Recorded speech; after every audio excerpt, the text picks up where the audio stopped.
Penguin Random House presenta el podcast de Revista Lengua.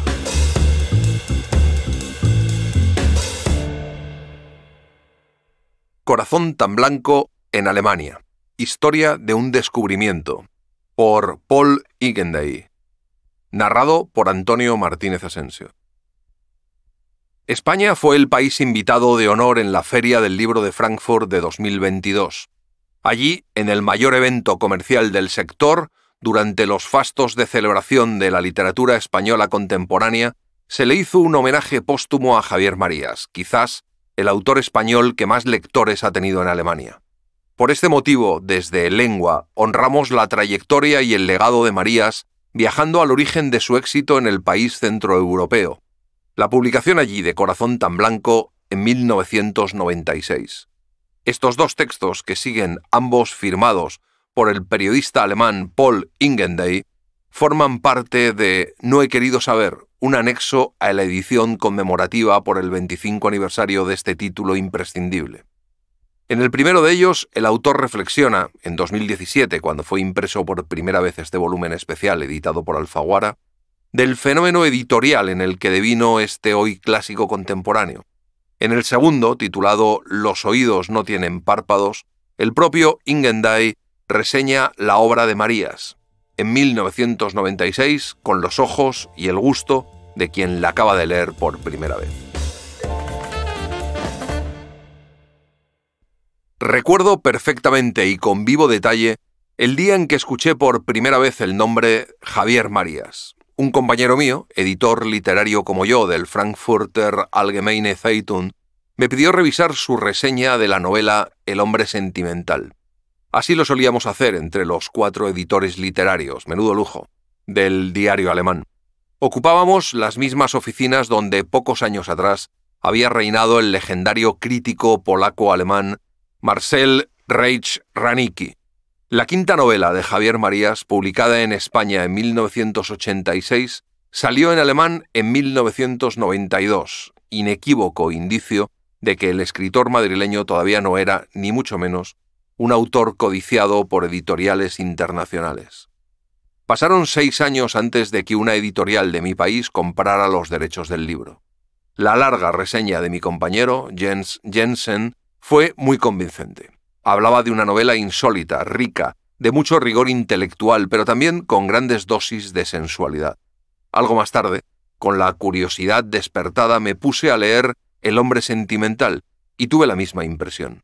Este escritor español, poco conocido internacionalmente, que apenas había superado los 40 años, era único y lo mejor que había leído en mucho tiempo. Así que 4 años después, en la primavera de 1996, estaba preparado para leer Corazón tan blanco, la nueva novela de Marías en el mercado alemán. Otra vez, nadie había tenido prisa alguna en sacar el libro. Pasaron 4 años entre la edición española, 1992, y la traducción al alemán. Cuando el sello Piper, por motivos comerciales, dejó de publicar a Javier Marías, ni Suhrkamp ni otras editoriales de la cultura editorial alemana querían ficharle. Este autor, debieron de pensar, es un pringado. Es muy bueno, pero no vende libros. Al final, fue la editorial Klett-Cotta de Stuttgart la que se hizo con los derechos. Nadie les tenía envidia hasta 10 semanas más tarde. Tengo la hemeroteca a mano y puedo confirmar que Corazón tan blanco, desde que se sacara la novela al mercado de habla alemana a comienzos de abril de 1996, recibió 10 reseñas en medios nacionales en algo más de 3 meses, casi todas muy positivas. La primera, la mía, salió el 2 de abril en el suplemento literario del Frankfurter Allgemeine. El texto íntegro se puede leer al final de este artículo. Otras tantas aparecieron en el diario Die Welt, 11 de mayo, el Züricher Tagesanzeiger de Suiza, 23 de mayo, la Süddeutsche Zeitung de Múnich, el 25 de mayo. No conozco las cifras de ventas de aquellos primeros meses, pero me imagino que las críticas dejaron cierta huella. Al fin y al cabo, nada les encanta más a los medios de comunicación que hacer un auténtico descubrimiento. Obviamente la historia no termina ahí. Corazón tan blanco habría sido un éxito de la crítica y poco más si no hubiera intervenido el todopoderoso Marcel Reich-Ranicki.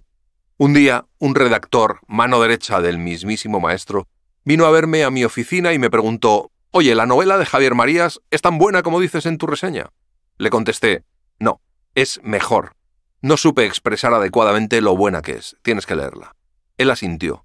Bien, entonces. Reich quiere leerla. Le interesa. Claro que le interesó. Era bien sabido que Reich Ranicky era un gran aficionado a las novelas que tratan de amor y sexo, pero igual de conocido era su desprecio feroz por la incapacidad de la literatura moderna para decir algo nuevo e interesante sobre el tema. Se le vio como un viejo connoisseur en busca de la nueva Lolita, la nueva Anna Karenina. Después de jubilarse de su puesto en el Frankfurter Allgemeine, 7 años atrás se había consagrado como la autoridad literaria más influyente de Alemania, desde el plató del programa televisivo El Cuarteto Literario de la cadena estatal ZDF. En la tele, como todos sabemos, sobran argumentos y explicaciones.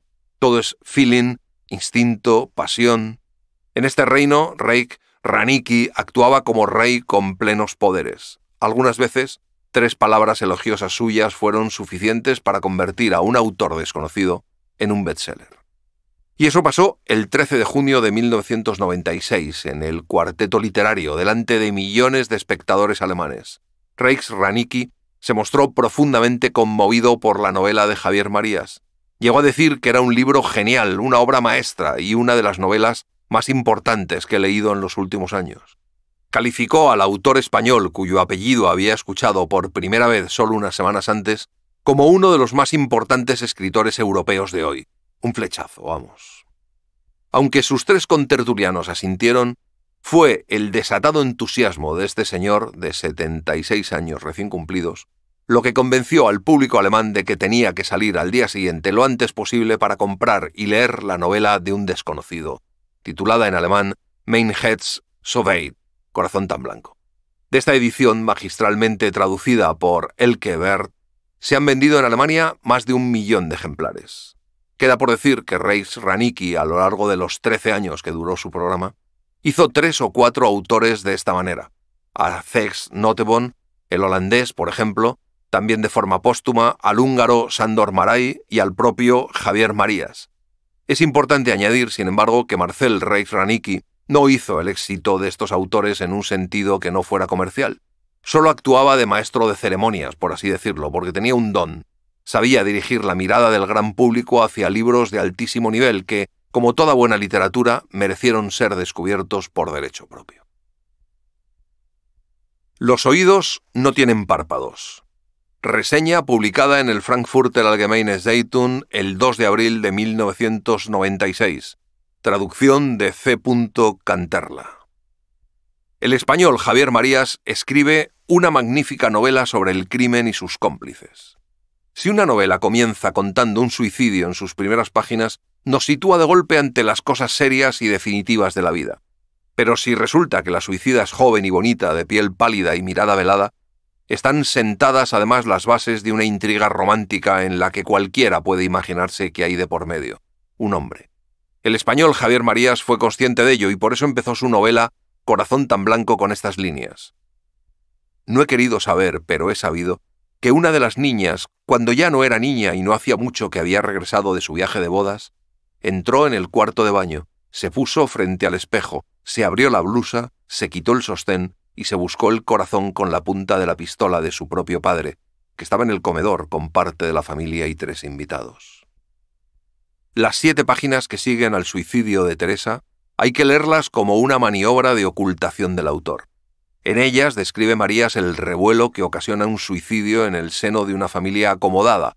El padre, que acababa de comenzar a comer cuando sonó el disparo, ni escupe lo que tiene en la boca ni puede tragarlo, sino que vacila con desconcierto en el cuarto de baño, con la boca llena contemplando el espeluznante panorama, y cierra el grifo y tapa con la servilleta el sostén de su hija, con el bocado todavía a medias.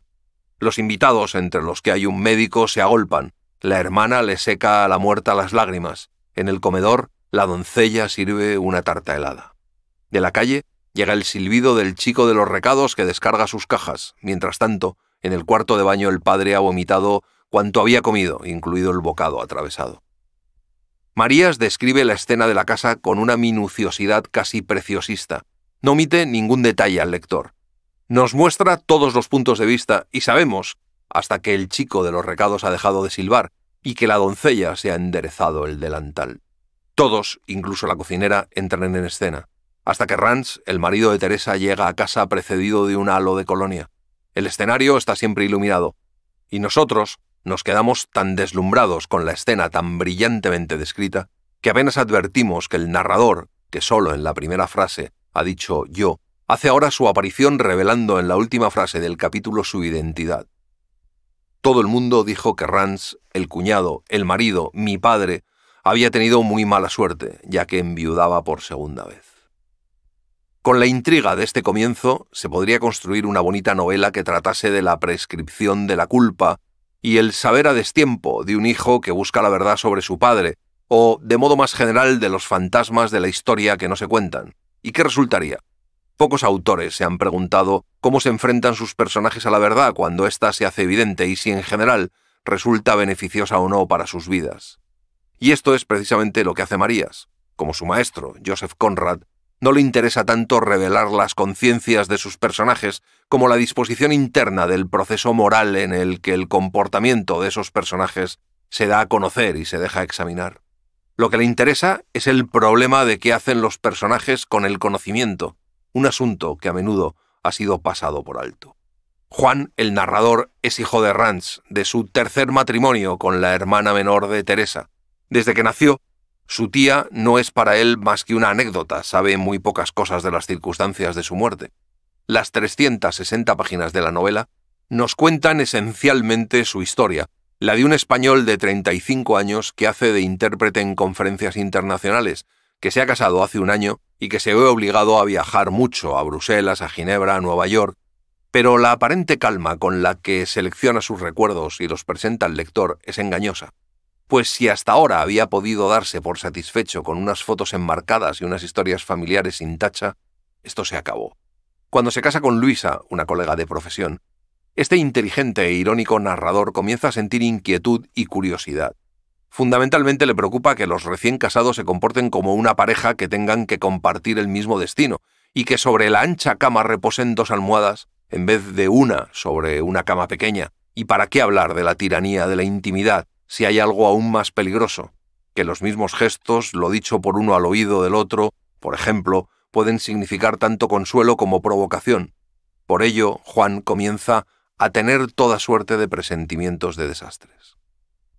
El vocabulario médico de Proust, que calificaba a los estados de conciencia de inoperables, no aparece aquí ni siquiera ocasionalmente. También Javier Marías se muestra como un brillante psicólogo, pero es más bien un psicólogo que oculta el diagnóstico al paciente. Evidentes para Juan solo lo son los acontecimientos que lo van a ir empujando cada vez más a su obsesión. En Cuba, durante el viaje de novios, escucha una conversación en la habitación de al lado. Un hombre de negocios español tranquiliza a su amante cubana diciéndole que su mujer en España está muriéndose y que por tanto va a dejarles el camino completamente libre. La amante no le cree y pide al hombre de negocios que mate a su esposa. El testigo no puede olvidar la historia, la repite en su imaginación como si tuviese que escenificarla en un serial radiofónico, la superpone a otros acontecimientos y acaba abstrayéndose con sus implicaciones. El narrador afirma una y otra vez que no cree en las repeticiones y hace reflexiones muy interesantes sobre el azar, el destino, etc., que vienen a resumirse en la siguiente.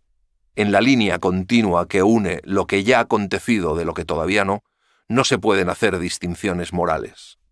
A pesar de lo cual, vuelve a pegar la oreja a la pared para no perderse lo más importante. Resulta irónico que un meticuloso intérprete comience a temblar ante el poder de las palabras sin dueño. Los oídos carecen de párpados que puedan cerrarse instintivamente a lo pronunciado. Con esto, lo que Marías pretende abordar es la conciencia de complicidad. Incluso allí donde no hay nada que ocultar, las personas se hacen confidencias unas a otras, y sin embargo Juan, y este es el fallo que su retórica ingeniosa oculta, se siente cómplice, incluso de traición y asesinato sin que nadie lo haya hecho su confidente. En Nueva York, para ayudar a Berta, un antiguo amante, vuelve a repetir. Persigue a un extranjero que ha respondido a través de una sección de contactos. Rueda un vídeo íntimo que su amiga envía a ese hombre. Incluso una noche accede a ser discreto para que Berta pueda encontrarse con el extranjero. Favores de amigo, al fin y al cabo, se dirá. Aunque también podría ser que Juan obtuviese de todo ello algún beneficio, la posibilidad de ser cómplice de tan extrañas confidencias sin arriesgar nada, sin abandonar su seguridad. Ya desde el propio título, Javier Marías sugiere la apuesta literaria de su novela, que Elke Verb ha conseguido traducir a un alemán deslumbrante.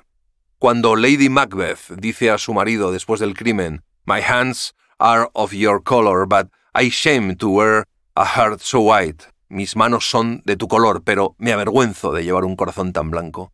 Por una parte evoca la instigación que le hizo al asesinato, pero por otra, la frontera que traza entre ella misma y el asesino, su marido. Que la fría y calculadora Lady Macbeth diga que en ella late un corazón blanco, si no es una broma macabra, solo puede ser una maniobra manipuladora de aproximación y distanciamiento.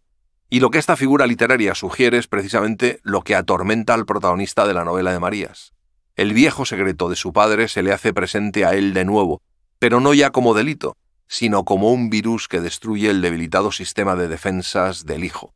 Juan sabe que Rance perdió a su primera esposa, una cubana de muerte violenta, y sentado a oscuras en su habitación escucha casualmente que Rance confiesa ante Luisa su historia, una historia que en efecto trata de palabras dichas sin querer que tuvieron consecuencias, de un asesinato que pudo ocultarse fácilmente y que pesó sobre el asesino durante 40 años, sin que su conciencia le haya impedido para nada comprarse un abrigo elegante o cuidarse el pelo por las mañanas. Únicamente quien no haya comprendido al autor hasta aquí podrá reprocharle indiferencia moral por negarse a presentarnos una confesión con dolor de los pecados y propósito de enmienda, esto es, acompañada de contrición y arrepentimiento. ¿Cómo podría construir una escena tal si todas las columnas en las que debería reposar este edificio están quebradas desde el principio del libro? Precisamente esta es la clave de la profunda desolación que Javier Marías pone en juego en su grandiosa novela. Si anula el mecanismo de la culpa y el arrepentimiento, es porque no cree que las confidencias contribuyan a hacer el mundo mejor, ni para el asesino, ni para su mundano improvisado confesor. Si quieres leer este y otros artículos, entra en revistalengua.com.